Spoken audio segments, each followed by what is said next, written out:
Dobar dan u Dnevniku RTV-a. Ja sam Kristina Nenadović, ovo su Vesti dana.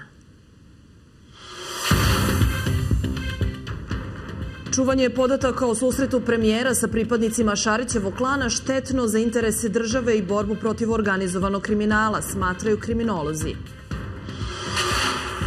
Ivica Dačić uveren da iza kampanje protiv njega ne stoji SNS. Iz opozicije sve glasniji zahtevi za nove izbore.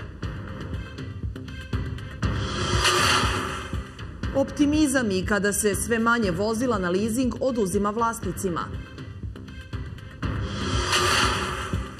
Asteroid veličine pola fudbalskog terena proći će 15. februara pored Zemlje, saopštila NASA. Teniseri Srbije danas završavaju već dobijeni duel Davis kupa sa Belgijom.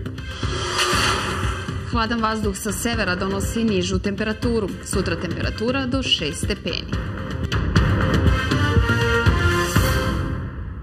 Dan nakon priznanja premijera Ivice Dačića da je imao kontakte sa Rodoljubom Radulovićem, članom klana Darka Šarića, stižu i reagovanja struke. Kriminolog Zlatko Nikolić i bivši načelnik beogradske policije Marko Nicović smatraju da je u celoj aferi sporno to što se o takvom događaju ćutalo 4,5 godine.